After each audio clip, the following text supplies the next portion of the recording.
Merci, salut les gens. Alors, en tant qu'équipe, nous sommes arrivés à la conclusion que nous devrions permettre aux instituts postsecondaires d'enseigner pour le seul but d'enseigner et aux étudiants d'apprendre pour le seul but d'apprendre. Nous ne devrions pas confier aux universités la tâche de regrouper les étudiants dans les majeurs juste pour combler les lacunes dans le marché du travail. Il y a beaucoup de raisons diverses pour aller à l'université et nous pensons que ceci est un point important à souligner. Nous voyons que cette attitude consistant à répondre aux exigences du marché du travail a tendance à éloigner les étudiants de l'étude des arts et des sciences humaines pour étudier plutôt les sciences, la technologie, l'ingénierie, les mathématiques et la médecine, ce qu'on appelle les programmes STEM. Si nous avons par exemple des quotas sur le nombre de personnes que nous autorisons dans chaque programme basés sur le soi-disant besoin économique, alors nous incitons beaucoup plus de jeunes à se lancer dans les affaires et les sujets STEM plutôt que dans les arts et les sciences humaines. Et nous pensons que c'est une approche étrange à adopter.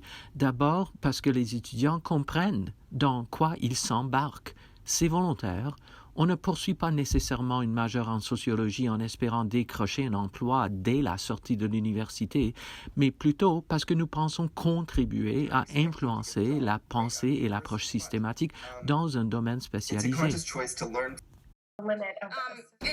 Il est si important de tenir compte de la santé mentale des élèves. Nous devons reconnaître que de nombreux étudiants veulent se lancer dans les arts et les sciences humaines afin de se sentir épanouis, de se sentir inclus et de sentir qu'ils font quelque chose qu'ils aiment dans la vie. Et nous devons aussi considérer le bonheur des étudiants. Plusieurs étudiants s'engagent personnellement et financièrement dans leur éducation. Ils s'attendent à un retour sur cet investissement élevé, tant sur le plan personnel que financier. Nous pensons que les universités devraient offrir plus de conseils aux étudiants sur la façon de démontrer de meilleures compétences d'écoute active, de communiquer efficacement et sur d'autres compétences qui permettent de mieux utiliser le domaine d'études de leur choix dans la société. Pour élaborer sur le point de Sam, il est impératif que nous reconnaissions que la formation professionnelle spécifique, c'est le travail de l'entreprise, pas de l'université. Comme Sam l'a mentionné, on acquiert des compétences générales qui s'appliquent à un domaine d'études, à un sujet majeur, à ce qu'on aime à l'université. Et voilà le but. Nous acquérons ces compétences nécessaires en matière de pensée critique et d'écriture, d'expression orale et de communication à l'université. Mais une fois qu'on est engagé dans une résidence en médecine, par exemple, dans un hôpital quelque part, c'est à ce moment-là qu'on apprend à suturer une blessure. Donc, il est nécessaire que nous fournissions un financement pour que l'université puisse établir les compétences de base, de la passion, et ensuite qu'un emploi particulier puisse fournir la formation spécifique qui est leur responsabilité, pas nécessairement la priorité de l'université. Nous avons également souligné l'importance des écoles de métiers dans nos discussions et comment l'université n'est pas la panacée de l'éducation. Certains étudiants choisissent de se lancer dans les métiers pratiques et le gouvernement doit donc financer ces écoles de métiers autant par étudiant qu'il finance les universités et doit mettre autant l'accent sur les écoles de métiers. Nous avons également parlé du fait que les métiers sont similaires aux sciences sociales, en ce sens qu'ils n'obtiennent pas une représentation suffisamment favorable. Ces carrières sont toujours considérées comme moins intelligentes que les carrières découlant d'un diplôme de STEM ou un diplôme en droit ou en affaires, qu'on ne peut pas avoir autant de succès dans la vie avec un diplôme dans un métier ou dans les sciences humaines. Et ce n'est pas ainsi qu'il faut voir la situation. Nous devons également parler de l'apprentissage tout au long de la vie et du nombre d'emplois que l'on occupera tout au long de sa vie. Et je voudrais juste soulever un dernier point. Nous devons arrêter, en tant que société, de pousser l'idée que la seule façon d'être intelligent et épanoui, c'est d'avoir un diplôme universitaire. On peut devenir pompier ou coiffeur. Nous devons promouvoir, dans les écoles, comment poursuivre des passions non universitaires aussi.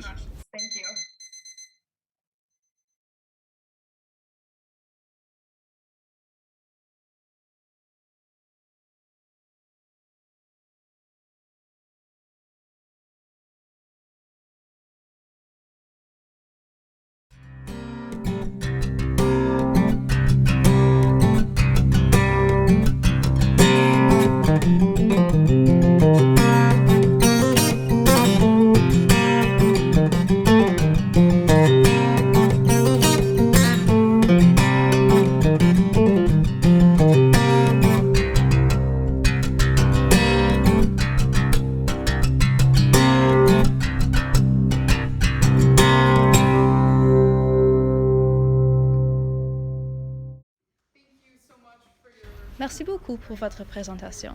Vous nous avez proposé beaucoup de perspectives à considérer. Et maintenant, nous allons apporter quelques points à considérer. Alors, pour paraphraser Oscar Wilde, la mode est une forme d'extraction de soi tellement intolérable qu'on doit la changer tous les 6 mois.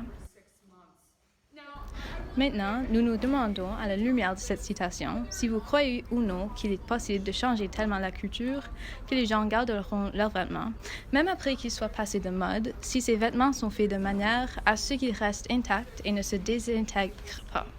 Pensez-vous qu'il est possible d'empêcher la mode de changer de cette manière?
Merci beaucoup pour la question. C'est tellement intéressant parce que dans le sport, il y a beaucoup de sexisme.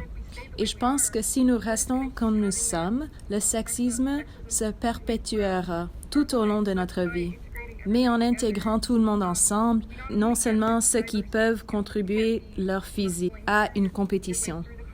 Nous obtenons également l'agilité et la capacité de résolution de problèmes de différentes personnes. Nous avons donc tellement plus à gagner. Même si nous devons retravailler les règles de chaque sport, nous avons également tellement à gagner simplement avec la participation de plus de personnes. Rendre le sport accessible attirera évidemment plus de monde et c'est une bonne chose. J'en suis très enthousiasmée. Et non seulement nous améliorerons les compétences, mais nous augmenterons considérablement les niveaux de participation, car il y aura des gens qui, avant, n'avaient pas l'impression d'avoir leur place dans le sport. Et enfin, si nous supprimons ces systèmes rigides, séparés et sexués dans le sport, nous pouvons attirer tout un groupe de personnes qui peuvent enfin se sentir à l'aise de participer. Cela générera plus de revenus, plus de médias et, dans l'ensemble, améliorera simplement le sport.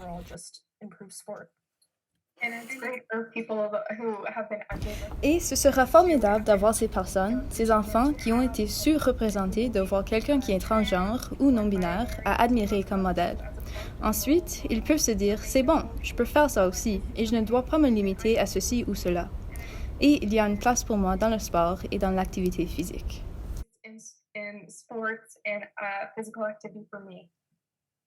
Et si je pouvais juste ajouter une petite contribution personnelle à ce sujet. Je n'ai jamais eu ma place dans le sport quand j'étais enfant. Je ne savais pas quoi faire jusqu'à ce que je trouve une équipe mixte que je pouvais rejoindre. Et sans les équipes mixtes, le water polo ne serait pas actif au Manitoba. Nous serions morts depuis longtemps. Le sport aurait tout simplement diminué et disparu ici. Mais parce qu'il y a des équipes mixtes, cela donne à tant d'adolescents une chance à jouer. Et tant d'enfants homosexuels ont joué, et tant d'enfants de genre non conforme ont joué. Ne doutez jamais de l'impact du sport et de l'impact du sport inclusif. Merci beaucoup, Anna.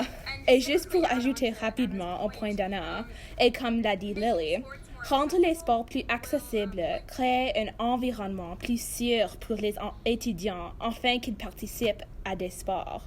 Il est si important de créer cet environnement afin que les enfants puissent établir des liens avec d'autres enfants et prendre soin de leur santé mentale grâce au sport.